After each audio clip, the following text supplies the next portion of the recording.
자, 우선은 굉장히 중요한 소식, 윤석열 대통령과 관련된 소식부터 좀 전해드리고 방송 이어가 보도록 하겠습니다. 자, 어제도 간략하게 전해드렸는데요. 드디어 윤석열 정부에서 신한울 3, 4호기가 8년 만에 건설 허가가 떨어졌다고 합니다. 그러니까 문재인 정권이 말도 안 되게 벌였었던 그 탈원전을 폐기했고, 그와 관련돼서 원전 생태계가 하나하나 본격화, 복원되고 있는 모습을 우리가 확인해 볼 수 있다는 것입니다. 자, 이것뿐만이 아니라 최근에 어떤 일이 있었습니까? 우리 K원전이 체코에 24조 규모의 수출 성과까지 올렸다라고 말씀을 드렸어요. 자, 그리고 이와 관련돼서 윤석열 대통령 조만간에 체코에 방문을 해서 원전 동맹을 구축하며 직접 도장까지 찍겠다라는 겁니다. 실제 19일부터 2박 4일 공식 방문이고요. 무엇보다 중요한 건 이 체코에 가서 체코 대통령과 정상회담도 한다라는 겁니다. 자, 이게 왜 중요하냐면요. 문재인도 하기는 했습니다. 어디를 가냐? 체코를 가기는 했어요. 근데 가서 뭐 했습니까? 원전 세일즈 한다고 말을 했었습니다. 근데 중요한 건 무엇이냐? 문재인은 체코에 가서 원전 세일즈 했지만 누구를 만났냐? 대통령을 만난 게 아니라 총리를 만났습니다. 오죽하면요, 체코 대통령이 체코를 방문한 문재인한테 편지를 보냈습니다. 왜냐? 그 당시 체코에는 체코 대통령이 없었어요. 즉 뭐 하는 겁니까? 문재인이 대통령도 없는 체코에 가가지고 뭐 한 겁니까? 총리 만나서 원전 세일즈 한다고 쇼한 거죠. 오죽하면은 체코 내에서도 당시 원전 세일즈 하겠다고 체코 방문한 현지에서 문재인을 향해 너네 대통령 왜 왔냐라고 우리한테 되물어보기까지 했었습니다. 이 얼마나 쪽팔린 일입니까? 자, 결국에는 그럼 문재인이 왜 체코 간 겁니까? 누구를 위해서? 김정숙 버킷리스트를 위한 거죠. 기억하시죠? 김정숙의 남편 찾기. 네, 이게 어떤 일입니까? 체코 가서 벌어진 일이죠. 체코 가서. 네, 바로 문재인과 윤석열 대통령의 이러한 체코와 관련된 모습에서도 우리가 극명하게 비교가 가능하다라는 말씀을 제가 해드려 보는 것입니다. 자, 그런데 제가 궁극적으로 이런 윤석열 대통령의 소식을 알려드리는 이유는 뭐냐면요. 잘 보세요. 굉장히 중요한 소식이고 더 나아가 문재인과 비교했을 때 굉장히 큰 성과입니다. 그러면 이와 관련돼가지고 언론들이 어떻게 보도하는지 우리가 봐야 될 것 아니겠습니까? 제가 그래서 오늘도 좀 비교를 좀 해드릴게요. 자, 보시면요. KBS도 보도했고요. SBS도 보도했고요. TV조선도 보도했고요. 채널A도 보도했고요. MBN도 보도했습니다. 그런데 딱 두 군데만 보도를 안 했어요. 어디냐? JTBC, MBC입니다. 자, 윤석열 정부의 원전 생태계 복원과 관련돼서 윤석열 대통령의 뭐와 관련된 것? 체코를 방문해서 원전 동맹을 구축하는 관련돼가지고 JTBC, MBC는 메인 뉴스에 철저하게 보도를 안 했습니다. 자, 보시는 것처럼 지금 이들이 얼마나 편향돼 있고 얼마나 정말 알려야 되는 소식을 안 알리는지 우리가 한 번 더 확인할 수 있다는 것입니다. 자, 그런데 이런 JTBC, MBC의 편향성, 특히 선별해서 뉴스를 고르는 그 모습이 이젠 어디까지 등장을 하느냐? 바로 여기까지 등장을 합니다. 북한 도발과 관련돼서도 선별적으로 보도를 한다는 거예요. 최근 북한이 3종 세트로 도발을 하고 있습니다. 풍선 날리고 있고요. 미사일 쏘고 있고요. 심지어는 소음 공격도 하고 있어요. 이렇게 3종 세트로 우리를 향해서 계속해서 도발을 하고 있다는 겁니다. 자, 그럼 중요한 건 이런 겁니다. 이런 북한의 3종 세트 도발과 관련돼서 언론들이 어떻게 될까요? 다 알려줘야죠.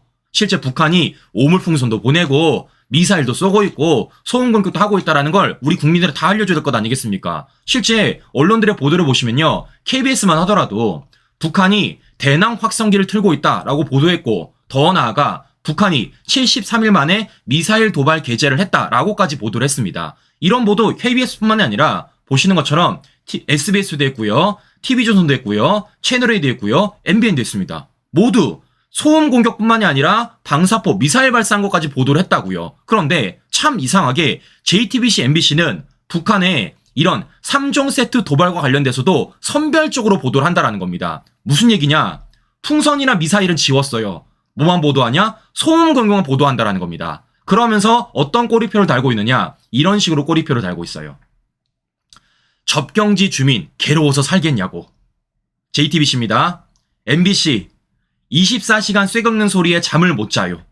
자, 보시는 것처럼 북한이 3종 세트로 도발을 하는 과정 속에서 뭐만 선별한 겁니까? 북한의 소음 도발과 관련돼서 선별을 하고 있고 그와 관련돼서 누구 목소리 내주고 있는 겁니까? 접경지 주민들의 목소리를 내주면서 누구를 비판하는 겁니까? 윤석열 정부를 비판하는 거죠. 지금 윤석열 정부의 대북 기조와 관련돼서 실제 윤석열 정부가 지금 어떻게 하고 있습니까? 대북 확성기를 24시간 내내 틀고 있는 것 아니겠습니까? 그거를 비판하기 위해서 북한의 3종 세트 도발과 관련돼서도 오물풍선, 미사일은 지워버리고 소음 공격만을 가지고 접경지 주민들의 의견을 들어다가 윤석열 정부를 비판하고 있다는 것입니다. 자, 저는 이 보도를 보고 깜짝 놀랐습니다. 아니, 이제 하다 못해가지고 북한의 도발마저도 선별적으로 보도를 합니까?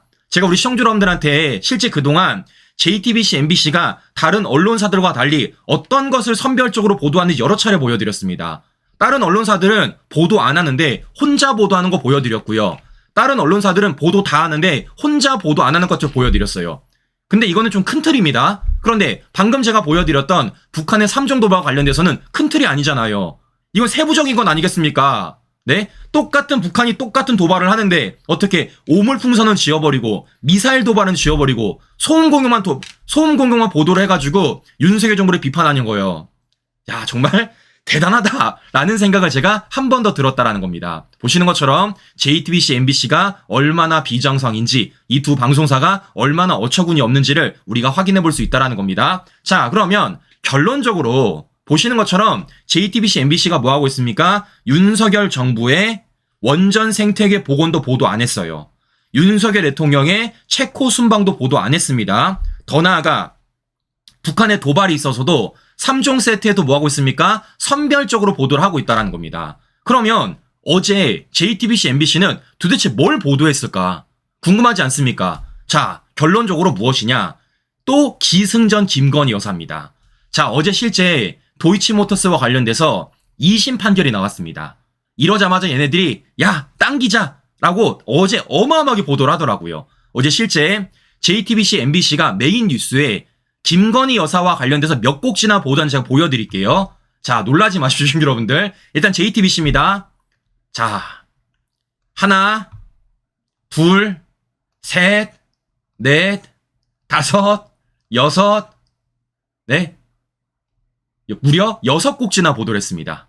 메인 뉴스에 JTBC가. 자, 근데 한술 더 뜨는 건요, MBC예요. 자, MBC는 몇 건이냐? 하나, 둘, 셋, 넷, 다섯, 여섯, 일곱, 여덟. 와.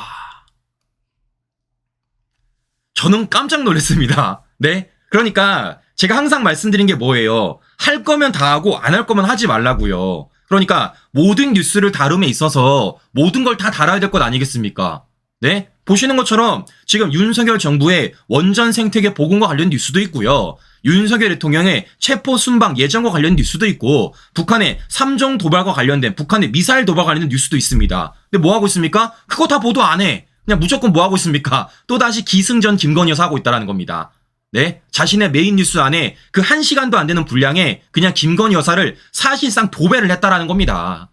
야, 제가 이거 보고 어제 대단하다라는 생각이 들었다라는 거예요. 사실상 저는 JTBC랑 MBC 기자분들이 김건희 여사 없이는 뉴스를 만들 수 있을까라는 생각이 들 정도라는 겁니다. 자, 보시는 것처럼 지금 이들이 어디에 집중을 하고 있고 어디를 타깃으로 노리고 있는지 우리가 확인해 볼 수 있다는 겁니다. 이래서 제가 항상 말씀을 드리는 거예요. 이 좌파들의 기승전 김건희 여사의 고리를 우리가 반드시 끊어내야 된다고요. 언제까지 우리가 이 좌파들의 기승전 김건희 여사와 관련돼서 휘둘릴 거냐는 겁니다. 무엇보다 중요한 건 뭐겠습니까? 이제는 끝났습니다. 지금 뭐 하고 있습니까? 이들이 제기하는 김건희 여사와 관련된 부분들 크게 두 가지입니다. 첫 번째, 명품 파우치. 두 번째, 도이치모터스 주가 조작. 근데 지금 어떻게 하고 있습니까? 그와 관련돼서 마무리 수순으로 가고 있어요. 실제 마침표 찍힌 것도 있습니다. 근데 이와 관련해서 뭐 하고 있습니까? 재탕에, 3탕에, 4탕에, 5탕에 이제는 국물도 안 나오겠어. 국물도.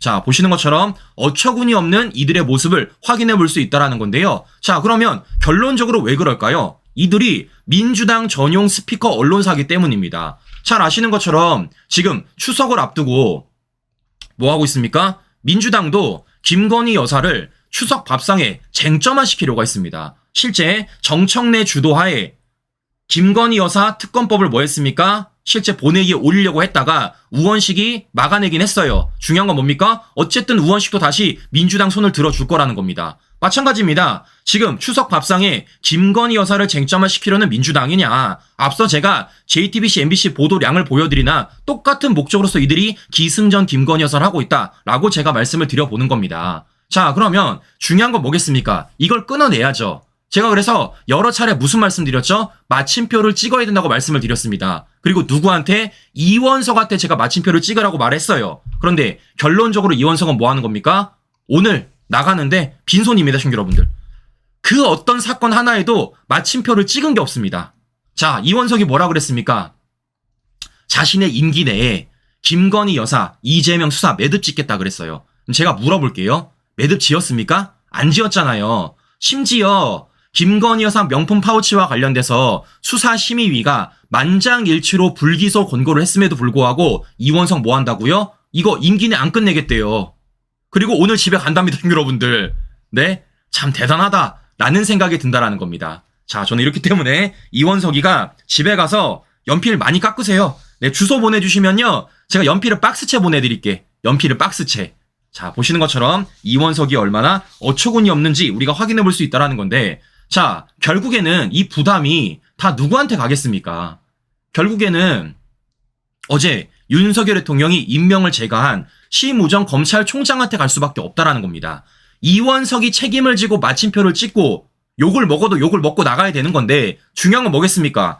좌파들한텐 절대 욕먹기 싫으니까 이와 관련된 마침표 하나 안 찍고 연필만 깎다가 오늘 집에 간다라는 거예요. 그럼 중요한 건 이제 이 모든 것들을 심우정 검찰총장이 책임지고 마침표를 찍어야 되는데, 중요한 건 뭐겠습니까? 좌파들이 가만히 있겠냐고요. 가만히 안 있죠. 자, 이렇기 때문이라도 우리는 뭐 해야 됩니까? 심우정 검찰총장이 반드시 마침표를 찍게 만들어야 되는 것이고, 이와 관련돼 저는 여러 차례 말씀을 드렸지만 심우정 검찰총장은요, 뭔가를 안 해도 된다고요. 뭐만 하면 되겠습니까? 이원석이랑 반대로만 하면 된다라고 제가 말씀을 드렸습니다. 그러니까 지금의 서울중앙지검이 그리고 일상검사 여러분들이 정치권으로부터 외압을 받음에 있어서 그 외압만 잘 막아주고 검찰 내부에서 법과 원칙에 따라서 결과물 만들어내면요, 저는 더 바랄 게 없다라는 말씀을 제가 해드려 보는 것입니다. 자, 이렇기 때문에 이와 관련돼서 이원석은 책임져야죠. 이원석 곱게 집에 보내줘도 되겠습니까? 잘 아시는 것처럼 이원석 지금 고발돼 있습니다. 실제 중앙지검에 배당까지 돼 있어요. 이원석 관련된 수사도 제가 잘 지켜보고 우리 시청자 여러분들한테 계속해서 전해드리도록 하겠습니다. 자, 그러면 결론적으로 이런 겁니다. 앞서도 말씀을 드렸지만 지금 좌파들이 뭐하고 있습니까? 기승전 김건희 여사를 계속할 거라고요. 임기 끝나는 그날까지 계속할 겁니다. 그런데 제가 앞서 보여드렸던 것처럼 지금 이들이 뭐하고 있습니까? 기승전 김건희 여사를 굉장히 무리수를 둬가면서까지 하고 있어요. 앞서 보여드렸던 것처럼 JTBC가 그 어떤 날보다 보도량을 대거 늘렸고요. MBC도 보도량을 대거 늘렸습니다. 심지어 이와 관련돼가지고 이제 우리 국민들이 관심도가 떨어졌음에도 불구하고 이걸 계속해서 하고 있다는 겁니다. 결국 왜 했습니까? 더 이상 할 게 없는 거예요. 더 이상 할 게 없는 겁니다. 이러니까 계속해서 주어에다가 김건희 여사를 만들어가지고 요것도 만들어보고 요것도 만들어보고 요것도 만들어보는 겁니다. 자, 왜 그럴까요? 얼마 시간이 안 남았기 때문입니다. 잘 아시는 것처럼 오는 10월 달이면 이재명 1심 선고 결과가 나옵니다. 이에 따라서 민주당 뒤숭숭하겠죠. 자, 이것뿐만이 아니라 최근 뭐가 있다고요? 검찰이 민주당 돈봉투 수수 혐의 현직 의원들한테 출석하라고 얘기를 했습니다. 실제 이와 관련해서 박성재 법무부 장관은 강제 수사 필요성까지 언급을 했어요. 자, 무엇보다 뭐가 있습니까? 지금 10월 10일이 되면요, 여의도가 요동칠 거래요. 왜냐? 의원 최대 30여 명이 재판에 넘겨질 것으로 보여지고 있기 때문입니다. 지난 총선과 관련돼가지고 지금 공직선거법 공소시효가 언제냐? 10월 10일이라는 겁니다. 말인즉슨 지금 수사기관이 10월 10일 전까지는 기소를 하든 기소를 안 하든 결정을 해야 된다라는 거예요. 참고로 지금 입건돼 있는 사람만 2,348명이고요. 기소된 사람이 252명, 수사 중인 사람이 1,399명이라고 합니다. 즉 이렇기 때문에 적어도 현직 의원 30명 정도는 재판에 넘겨질 거로 보고 있는 거고, 그 대다수 누구라는 겁니까? 당연히 민주당일 수밖에 없다라는 겁니다. 왜냐? 지금 가장 의석수를 많이 차지하고 있으니까. 이러니까 지금 뭐 하고 있습니까? 이들이 자신들을 향한 수사와 관련돼서 어떻게든 물타기를 해보려고 지금 뭐 하고 있는 겁니까? 또다시 기승전 김건희 여사를 계속 주구장창 늘어놓고 있다라는 말씀을 제가 해드려 보는 것입니다. 자, 그런데 중요한 건 뭘까요? 이제 우리 국민들이 관심이 없어요. 국민들이 관심이 없습니다. 그냥 소수 개딸 여러분들만 관심이 있지 실상 김건희 여사와 관련된 뉴스에 있어서 우리 국민들의 관심도가 굉장히 많이 떨어졌다라는 거예요. 자, 왜겠습니까? 새 거가 있잖아요. 새 거가 뭐와 관련돼서? 바로 문재인과 관련돼서, 그리고 문다혜와 관련돼서, 그리고 김정숙과 관련돼서. 자, 생각해 보십시오. 그동안 이 좌파들이 김건희 여사를 향해서 별의 별 물음표를 다 던졌습니다. 그런데 우리는 그 물음표를 2년이 넘는 시점까지도 계속해서 팩트체크했고 관련된 결과물이 나오고 있어요. 근데 중요한 건 문재인 일가와 관련된 물음표에 대해서 제대로 한번 팩트체크 돼본 적 있습니까? 제대로 한번 문재인이 해명해 본 적 있어요? 없습니다. 이런 과정 속에서 지금 뭐 하고 있습니까? 문재인이 피의자로 적시가 된 것이고, 적시됐기 때문에 우리 국민들이 문재인 일가와 관련된 물음표는 더 클 수밖에 없고 더 늘어날 수밖에 없다라는 겁니다. 자, 이렇기 때문에 우리는 앞으로 저 좌파들이 기승전 김건희 여사 하는 것만큼 우리도 기승전 문재인 일가를 해야 되는 거고 기승전 이재명을 해야 되는 겁니다. 왜냐? 저들은요 없는 거잖아요. 우리는 뭡니까? 있는 겁니다. 우리는 실제 근거 자료를 통해서 제기하는 물음표지만 저들은 뭐 하고 있습니까? 가짜 뉴스를 통해 제기하는 물음표 아니겠습니까? 이렇기 때문에 이걸 동등하게 우리가 물음표를 던지라면 우리가 충분히 이길 수 있다라는 말씀을 전해드리면서 네, 이상 방송 마무리하도록 하겠습니다. 오늘도 행복한 하루 보내시고요. 전 다음 방송 다시 뵙도록 하겠습니다. 오늘도 긴 시간 끝까지 시청자 여러분 감사합니다.